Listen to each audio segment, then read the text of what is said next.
1975 served up some of the loudest, wildest concert moments of the decade. Crowds the size of small cities, props that rattled rafters, surprise guests nobody saw coming. We've lined up 10 of those nights. You'd shell out for a time machine ticket. Number 1, Led Zeppelin, Earl's Court, London on the 24th of May, 1975. The tickets, £1.50 terrace, £2.50 floor. Vanished in 4 hours, quicker than British Rail could print the extra trains. Earl's Court normally held home expos and dog shows. That night, promoter Peter Grant stuffed in just over 17,000 bodies and hung 40 tons of lights from the iron roof, including a brand new laser pyramid that James Bond producers had tried to rent first. Zeppelin walked on at 8:35 p.m. to a football-level chant of "Hammer of the Gods" and opened with rock and roll, so loud a loosened ceiling nut pinged the snare drum during the first chorus. Bonham grinned and never missed. It was the first UK tour to showcase the physical graffiti songs, so Kashmir blew in with John Paul Jones on Mellotron strings, while Jimmy Page's Dan Electro ground through a pair of 100-watt hi-watts perched on milk crates for extra headroom. Robert Plant, still favoring the ankle he'd shattered in last year's car crash, balanced on one speaker wedge and hit the "Let Me Take You There" high note anyway. The crowd's answer registered 104 decibels at the back wall, according to the rental SPL meter. No quarter stretched past 19 minutes. Jonesy weaving clavinet runs, while Page flicked a Bic lighter under the frets for slide squeals. Security pulled 3 fans from the aisle for copying him with Zippos. Page's violin bow solo in Dazed and Confused unleashed the full laser rig.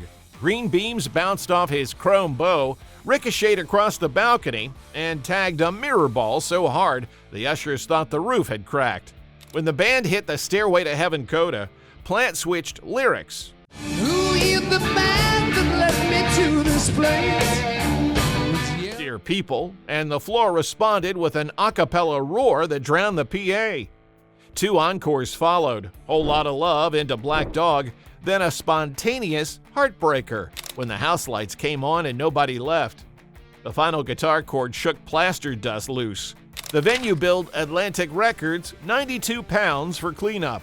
Fragments of the performance surfaced years later on the official 2003 DVD, but half the magic, heat pouring off lights, the smell of beer-soaked plywood, and the moment 17,000 voices landed on "And It Makes Me Wonder" lives only in the ringing ears of anyone who made it past the turnstiles that Saturday night. Number 2, the Rolling Stones. Los Angeles Forum, 13th of July, 1975.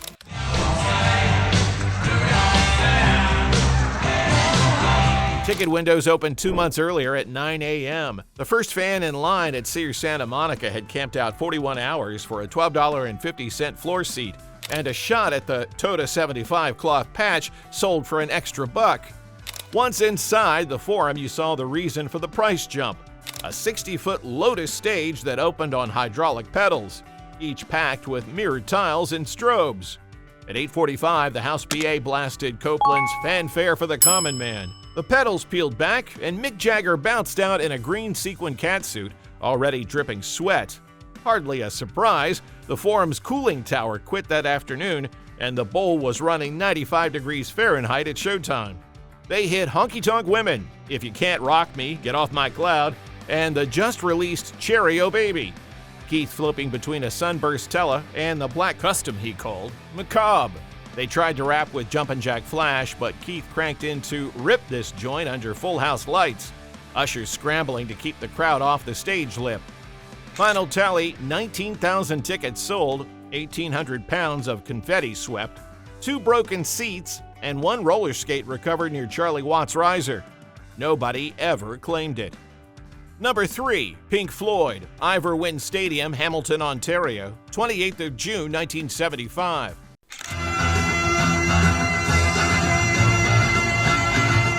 Promoter Nick Panaseco printed 27,000 tickets at $8.50 each, and another 3,000 obstructed view stubs for $6. By show day, an extra 5,000 fans had either hopped the fence or bribed a gate usher, pushing the crowd to near Grey Cup numbers. Crews spent the afternoon hunting a ground hum in the Quad PA. Bored fans folded paper airplanes from the free newspaper inserts and turned the field into an airborne traffic jam. The band walked on at 9:10 and opened with 2 unreleased tunes, Raving and Drooling and You've Got to Be Crazy, giving the crowd a preview of Animals 18 months early. For Shine On You Crazy Diamond, David Gilmour switched to lap steel, and a mirror disc Sun rose behind Nick Mason.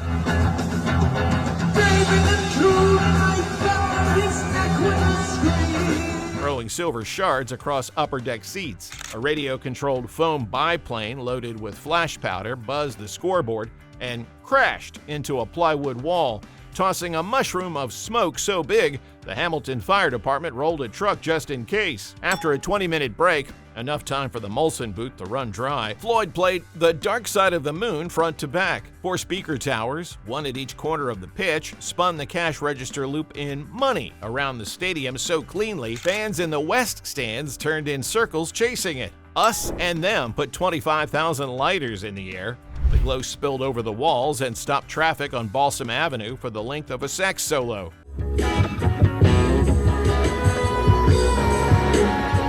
The encore echoes stretched past curfew into the cool lake breeze. Nearby homeowners called police about strange whale sounds drifting over their patios. Loadout finished at 4 a.m. A stagehand taped Return to London, Repaint Sky on the scorched biplane shell. Anyone who wandered home that night carried a ringing in their ears and the memory of a Gilmore Bend that seemed to float over the steel mills until sunrise. Number 4. Grateful Dead, Lindley Meadow, Golden Gate Park, San Francisco, 28th of September, 1975. No tickets, no fences, just a Parks Department permit that read Music and Amplification, noon till 6. Word leaked on KSAN 2 days earlier, and by Sunday morning, traffic on Fulton Street backed up to the bridge. Park police put the crowd at 25,000. Dead tapers say 40,000, counting babies and backpacks, and at least one golden retriever with a scarf. The truck bed stage sat on plywood risers 6 inches off the grass. Sound run by the Wall of Sound crew in light mode.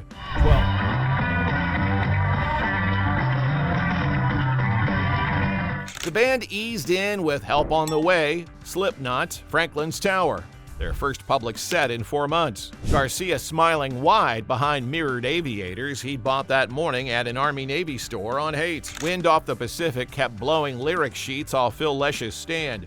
A roadie finally duct-taped the pages down between songs. Mid-set, Bob Weir nodded to the fog creeping over the trees and called it Our Natural Light Show. The Dead only played 4 gigs in 1975, and this was the lone one open to anyone who could pedal a Schwinn to the meadow.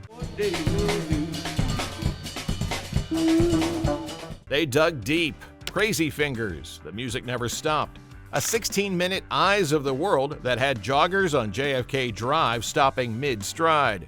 Jefferson Starship borrowed the gear for a Twilight encore, and the 2 bands jammed on Johnny Be Good until the Park Police flashed curfew lights at 6:15 p.m. Cleanup crews the next day hauled off 2 tons of picnic trash and exactly 1 abandoned tie-dyed hammock. For locals, it was the afternoon the city park turned into the world's friendliest living room carpet, with Garcia's solos floating out toward the ocean like radio waves nobody bothered to license. Number 5. Bruce Springsteen and the E Street Band, Hammersmith Odeon, London, 18th of November, 1975. British press hyped him as the future of rock and roll before he'd cleared customs. Columbia plastered the tube with posters. Bruce saw them on the ride in from Heathrow, marched backstage, and tore half of them down. Let's play first, brag later. Inside the 3,400-seat Odeon, you could taste fresh paint from a quick spruce-up. Scalpers flipped the 2 pounds 50 balcony stubs for 20. BBC cameras rolled for a planned documentary. Lenses fogged as the crowd squeezed every aisle. Showtime 8:05 p.m. Roy Bittan hammered the piano intro to Thunder Road,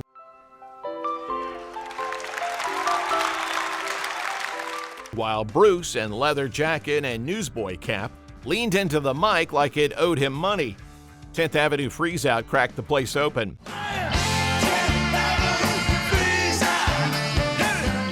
Clarence Clemens strutting horn riffs that bounced off the Art Deco ceiling. Mid-set, Springsteen tried a quiet "It's My Life," lost in a sea of UK chatter, then yanked everyone back with a 12-minute "Kitty's Back."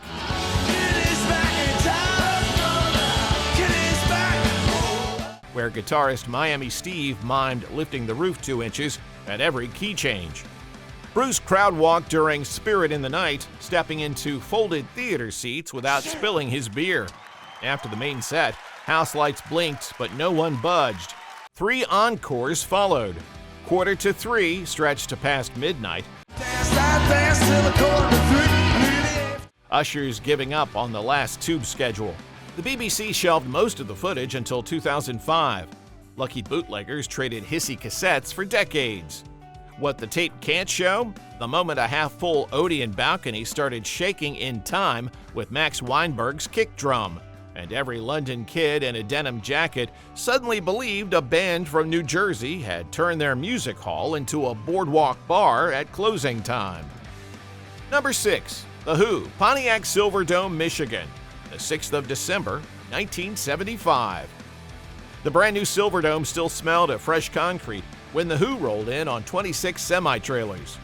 Local talk said sound would slosh around the 76,000-seat football bowl like bathwater.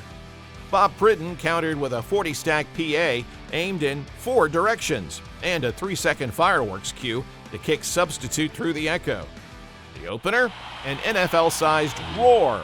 This gig set the indoor attendance record for a single-act rock show at the time. Pete Townsend wore a white boiler suit, but ditched the jacket after I Can't Explain, sweat already showing through the straps of his Telecaster.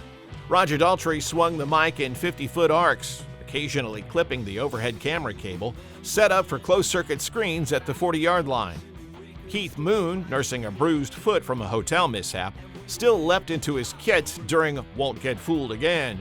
Snapping a hi-hat clutch, a tech slid a spare under his arm, mid-fill, like a pit crew tire change.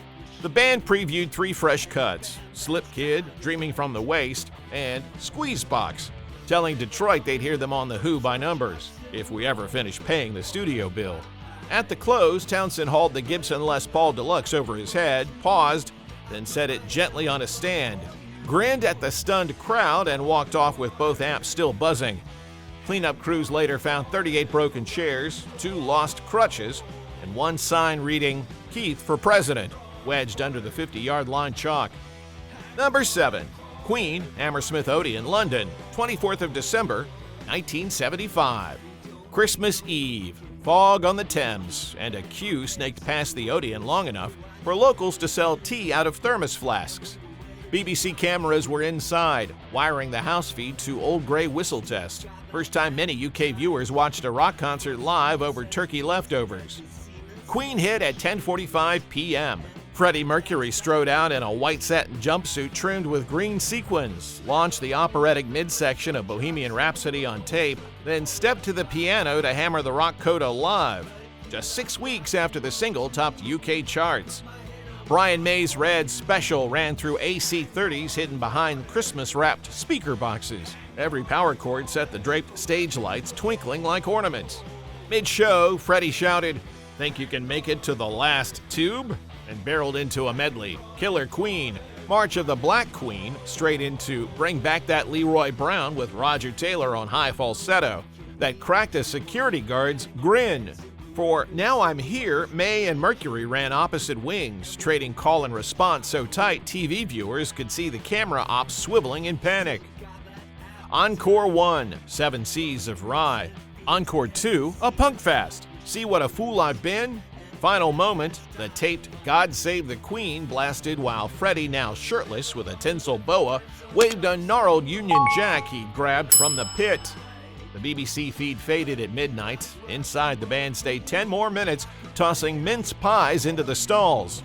25 years later, the full multi-track hit CD as A Night at the Odeon, but no remaster can show the snow machine flakes that drifted onto Freddie's mic just as he hit the last sustained "good night." Number 8, Alice Cooper, Maple Leaf Gardens, Toronto, 28th of April, 1975. The Welcome to My Nightmare tour brought Broadway shock to a hockey rink. Ticket stubs read $8.50, and the Garden squeezed in about 17,000 fans. Many wearing face paint that looked less Alice and more smeared mascara on the subway. Lights dropped at 8:40. A 12-foot Cyclops eyeball rolled out, and the band slid into Devil's Food, while dancers in spider legs rappelled from the scoreboard. Alice slashed a saber through bubbles during Only Women Bleed, then crawled onto a giant bed for Cold Ethel, as guitarist Dick Wagner hit a talkbox solo that rattled the gondola seats up top. Mid-set, he lost his head to the guillotine. CBC cameras caught the prop blade glinting just right, later airing the clip on 90 Minutes Live. Stagehands hustled to reset the fake neck, while Alice, head miraculously restored, waltzed with a life-size doll into Department of Youth. The encore, School's Out, fired 3 CO2 cannons loaded with confetti and rubber balloons shaped like A-plus report card. Arena staff spent longer popping strays than stacking chairs. Toronto fire marshals counted 6 smoke alarm triggers, fined nobody, and called it worth the cleanup for the tax revenue. Number 9, Kiss, Cobo Hall, Detroit, 16th of May, 1975. Homecoming for 4 guys who'd been pounding Midwest clubs on $5 chili budgets. Floor seats were $6.50, scalpers outside Cobo wanted $20, sweetening the deal with iron-on Kiss Army patches. The curtain dropped to the opening chord of Deuce, and 12,000 Motor City diehards lost whatever voice they came in with. Gene Simmons' first fire breath singed an overhead banner, prompting a quick hose blast from side stage crew. Nobody in the pit flinched. The night doubled as a promo shoot. A 3-camera crew rolled film for what became the Rock and Roll All Night clip on Midnight Special. Paul Stanley smashed a mirrored Ibanez after Strutter and flipped the shards into the crowd. Security retrieved none. Ace Frehley's smoking Les Paul solo tipped the venue's brand new smoke detectors. House lights flickered, amps didn't. By Black Diamond, Peter Criss's drum riser was 6 feet in the air, cat eyes glowing under UV lights, while the other 3 ringed him in sparklers. Backstage, manager Bill Aucoin told reporters, "We'll be back to record a live album here. You watch." 4 months later, Kiss cut Alive at the same hall, but fans still bragged the May show was the true ignition point. Less polish, more gasoline, and enough ringing eardrums to keep Detroit doctors busy through Memorial Day. Number 10, Leonard Skinner, Knebworth Park, UK. Mid-afternoon sunshine, 90-plus degrees, and a crowd larger than most county phone books. Estimates swing between 120,000 and 180,000. The Stones were the headliners, but when Skinner's intro tape rolled, British fans who'd spent the morning pelting earlier acts with plastic bottles suddenly dropped the ammo and stared. Ronnie Van Zant strode out in ragged cowboy hat, kicked the mic stand once for luck, and barked, "What song is it you want to hear?" They hit Saturday Night Special. Gary Rosington's Les Paul Jr. threw a wall of Marshalls so loud, crew chiefs at the mixing tower stuffed cigarette filters in their ears. Ed King had quit the band a month earlier, leaving only Rosington and Alan Collins to carry the twin lead load, so keyboard man Billy Powell filled every gap with barrel house runs that made the Hammond shake. When the first chords of Sweet Home Alabama rang out, half the field waved Union Jacks in mock greeting. Van Zant grinned, swapped the t-shirt for a borrowed British flag, and yelled, "We love y'all anyway." They closed with a 15-minute Freebird. Collins' solo went on so long the stage crew started prepping the next act, only to freeze when the roar kept climbing. By the final cymbal crash, smoke from the Stones' pyro tests drifted across the stage. Skinner walked off to a chant so loud Mick Jagger later admitted it made him rethink the set order. Bootlegs of the day circulate as Anarchy at Nebworth, but locals agree the real takeover happened the moment a Jacksonville band turned a sleepy English meadow into one big front porch. Which 75 show tops your wish list? Drop it below and tell us what year we should jump to next.